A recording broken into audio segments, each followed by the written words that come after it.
శాలిని పాండే ఈ పేరు చెప్పగానే అర్జున్ రెడ్డి సినిమాలో ప్రీతి పాత్ర గుండెల్లో మెదులుతుంది. ముద్దైన చిరునవ్వు, బొద్దుగా ఉండే ఆకర్షణీయమైన లుక్తో ఆమె తెలుగు ప్రేక్షకులను ఒక్కసారిగా ఆకట్టుకుంది. 2017లో వచ్చిన అర్జున్ రెడ్డి సినిమాతో శాలిని ఓవర్ నైట్ స్టార్ అయిపోయింది. ఆమె నటన, అందం, సహజత్వంను చూసి టాలీవుడ్ లో స్టార్ హీరోయిన్ గా మారిపోతుంది అనుకున్నారు.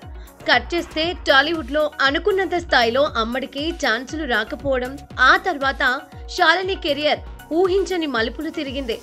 టాలీవుడ్ లో ఛాన్సులు లేకపోవడంతో కోలీవుడ్, బాలీవుడ్లలో వరుస సినిమాలతో తన అదృష్టాన్ని పరీక్షించుకుంటుంది.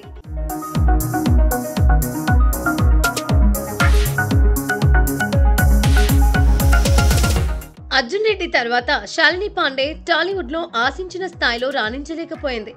ఆమె చేసిన కొన్ని తెలుగు సినిమాలు పెద్దగా ఆకట్టుకోలేదు. అవకాశాలు తగ్గడంతో శాలిని తన దృష్టిని బాలీవుడ్ వైపు మళ్లించింది. ఈ ప్రయాణంలో ఆమె తన లుక్ను పూర్తిగా మార్చేసింది. బొద్దుగా ఉన్న ఆమె బక్క చిక్కి జీరో సైజ్కు చేరుకుంది. ఈ ట్రాన్స్ఫర్మేషన్ చూసి తెలుగు ప్రేక్షకులు కళ్ళు పెద్దవి చేసుకున్నారు. ఇది నిజంగా శాలినేనా అని. డబ్బా కార్టెల్ వంటి ప్రాజెక్టులతో శాలిని తన సత్తా చాటింది. ప్రస్తుతం ఆమె బాలీవుడ్ లో అడపాదడపా సినిమాలతో బిజీగా ఉంటూ తన కెరియర్ ను బలపరుచుకుంటోంది. అయితే సినిమాల పరంగా ఎలా ఉన్నా సోషల్ మీడియాలో మాత్రం దుమ్ము దులిపేస్తుంది. ఆమె గ్లామరస్ ఫోటోలు, బోల్డ్ లుక్స్ కు సపరేట్ ఫ్యాన్ బేస్ ఉంది. సినిమా అవకాశాలు తగ్గిన సమయంలో కూడా సోషల్ మీడియా ద్వారా అభిమానులతో టచ్ లో ఉంటూ తన అందాలతో అందరినీ ఆకట్టుకుంటోంది. బరువు తగ్గిన తర్వాత శాలిని బిక్నీ లుక్స్ లో ఎక్కువ కనిపిస్తోంది.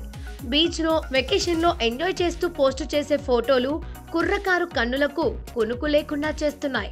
తాజాగా శాలిని ఇటలీలో వెకేషన్ ను ఎంజాయ్ చేస్తూ సోషల్ మీడియాలో ఫోటోలు షేర్ చేసింది. ఈ ఫోటోలు నెట్టింట వైరల్ అవుతున్నాయి. కొందరు ఈ ఫోటోలను మరీ టూ మచ్ అంటూ కామెంట్స్ చేస్తున్నారు. శాలిని హద్దు దాటేసింది అని కొందరు, ఇది ఆమె బోల్డ్ స్టైల్ అని మరికొందరు అభిప్రాయపడుతున్నారు. ఈ ఫోటోలు సోషల్ మీడియాలో తీవ్ర చర్చనీయాంశంగా మారాయి.